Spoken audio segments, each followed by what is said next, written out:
Ecology. Thank you, Olga, for introduction. And yes, my topic of the presentation is digital ecology. And with the details, I'm going to describe it to you during my presentation.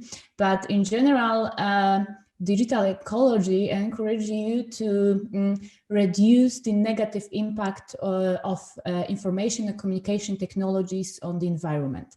And that's why my presentation today, I prepared for you it will be a sound, because like I don't want to stream the video. I'm going to turn over the video in a second, because video streaming consumes like a lot of energy, at the same time generates a lot of digital carbon footprint. So now I'm going to turn off my video and I'm going to play the sound. The awareness of the digital ecology phenomenon has only just started growing, so it doesn't have a clear-cut definition. For Radicalzz, digital ecology means responsibility combined with the conscious and sustainable use of technology. So, how can we use technology sustainably? Through the criticism of its unrelenting progress and growth, and by adding functions that serve the environment and people. Our approach to the problem is holistic, and in order to give you the scale, first, we have to dive deep under the water. Despite the common beliefs about the network flowing to us from the satellite, at the moment, 97% of the internet travels to us underwater. Most of the movies, music or games that we download from the internet come to us via fiber optics cable located at the bottom of the sea and the oceans.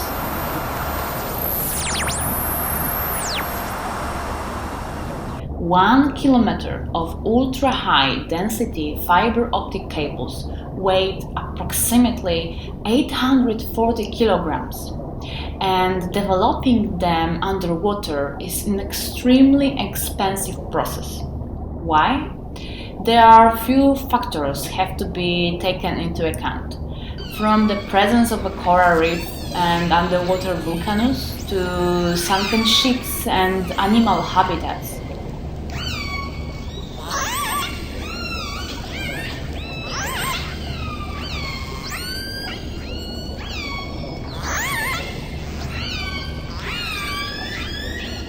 It happens that such cables are attacked by the sharks, and they are attacked to the magnetic streamer fields and tend to bite through the cables.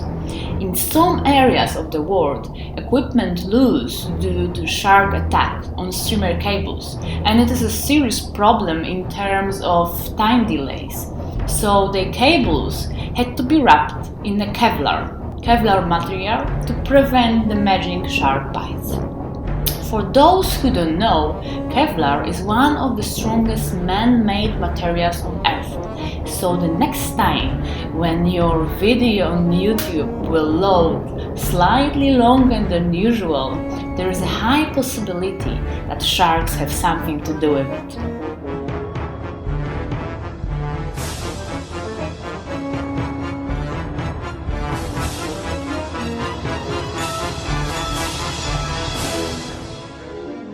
Today, there are around 380 underwater cables in operation around the world, spanning a length of over 1.2 million kilometers.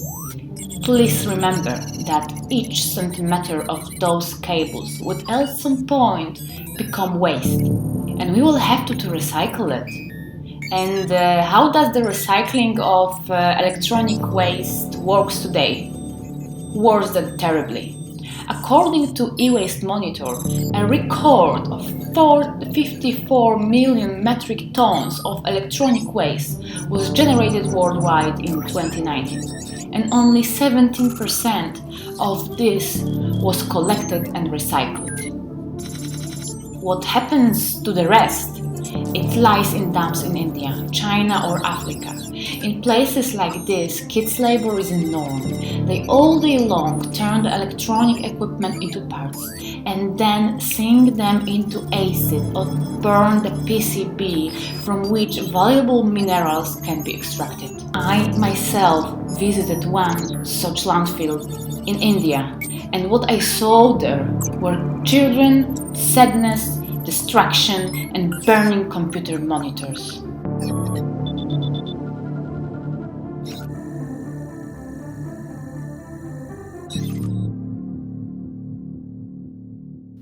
It is also worth mentioning here the practices of countries that proudly call themselves developed.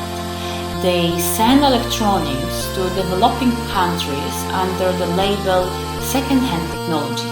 Avoid paying additional costs for the transportation of electrical waste, which are classified as a hazardous.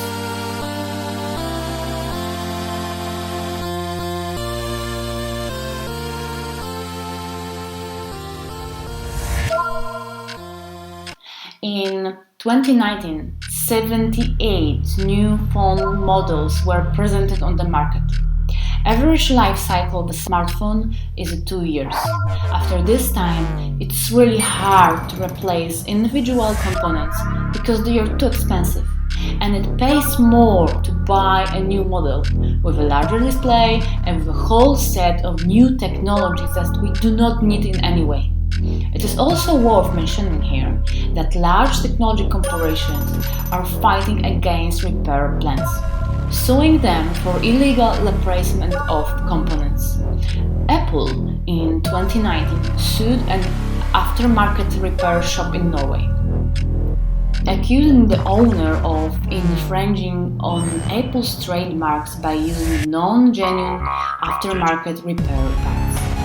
They are an evil company. They even created a special screw specifically to make it hard to repair the iPhone. It's like a sect. When you enter it, you become more and more addicted, so much that you have no way out or against.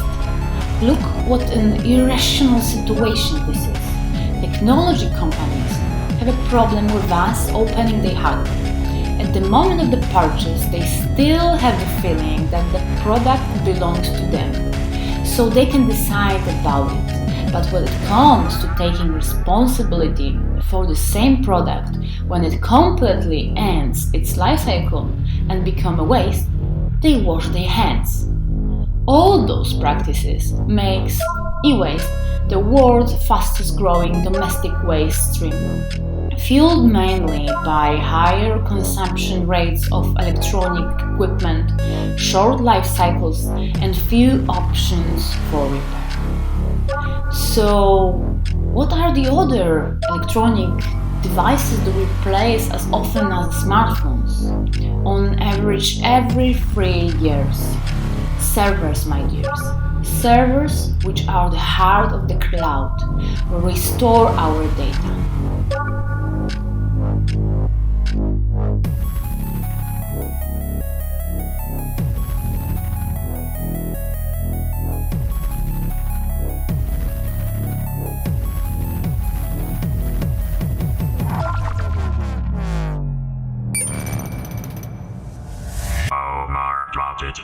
And let's stop here for a second. Can you hear the noise in the background? This is the sound of running servers. They do this 24 hours a day, 7 days a week, 365 days a year. Why? Because it's generally accepted that the network must always be available. To keep you in this belief, the network infrastructure is double. Why? In case one of the parts fail for the second. The system has 2 power lines, 2 power connections to the internet, as well as dual software. And what role does the cloud play in our lives? It is the part of each activity you do on the web. Mail, search, video streaming, navigation application. When you send a query how to get to the nearest liquid store, somewhere in the world, some computer must calculate how long it will take you to get there and what is the most optimal path for you.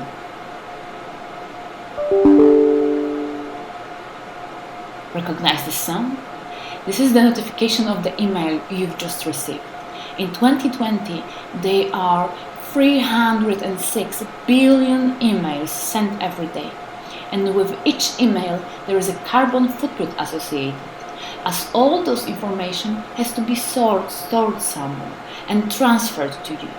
Typical email is responsible for approximately 4 grams of CO2 emission. If it has a picture attachment, this needs an extra storage and takes longer to transmit. So the carbon footprint rises to an average of 50 grams. Sending 65 emails is an equivalent to driving 1 kilometer in a car.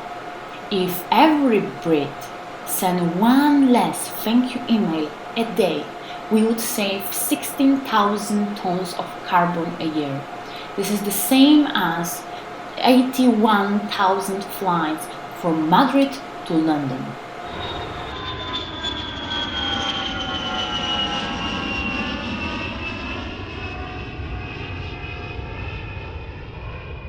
And what is the content of the most unnecessary emails we send?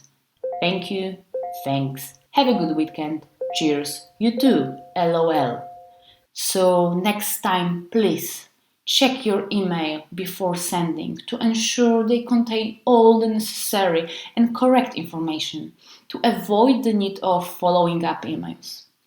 And what else do we do most often on the web besides sending emails? Watching videos. According to Cisco, video will account for 82% of all internet traffic by 2022. And the emission generated by watching 30 minutes of Netflix is roughly 1 kilogram of CO2. It is the same as driving almost 4 miles by car. Moreover, emerging digital technologies such as machine learning, blockchain, 5G, and virtual reality are likely to further accelerate demand of data center and network services. Here also came in play the development of smart cities and IoT solutions.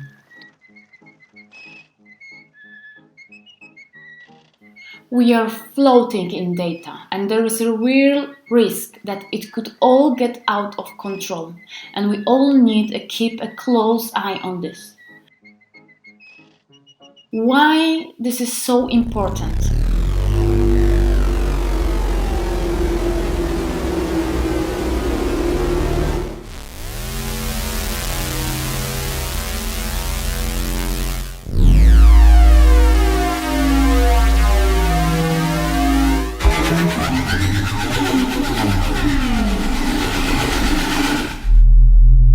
Because at the bottom of all that, what I've just described, there is an energy. Currently, information communication technologies account for between 5 and 9% of total electricity consumption, and it might rise to up to 20% of total electricity consumption in 2030. And the fossil fuels still supply 84% of the world energy, while renewables are so far accounted on only 5%.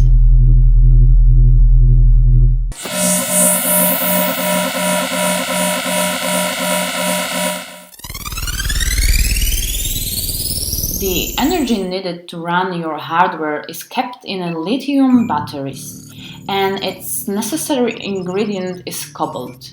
Due to the growing demand of cobalt, in 2018 the US Department of Interior issued a list of 35 critical minerals that the US economy can't live without, and that included cobalt.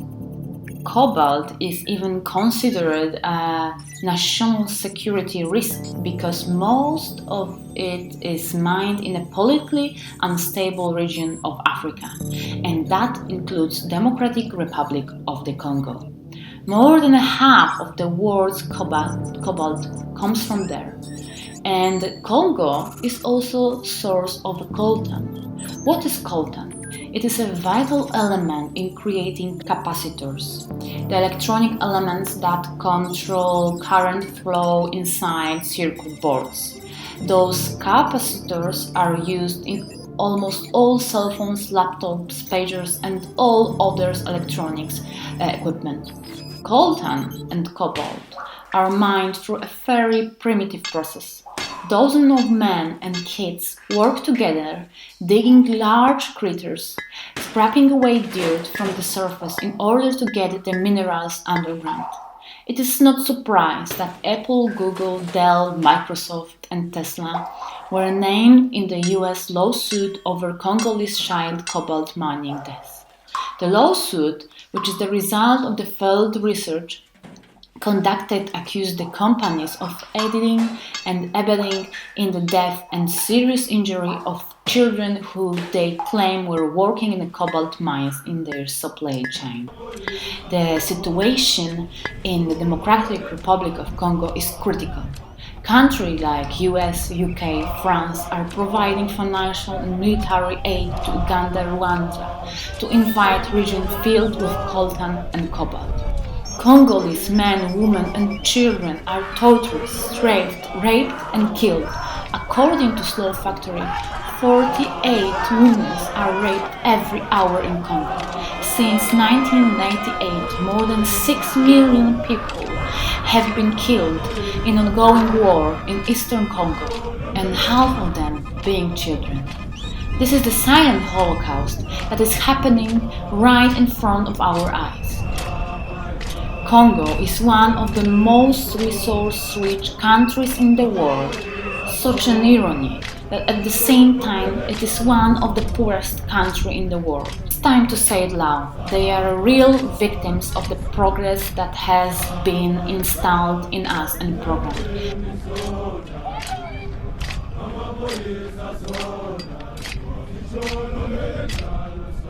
Please stop for a moment and think about the price of the progress and consequences of omnipresent digitalization.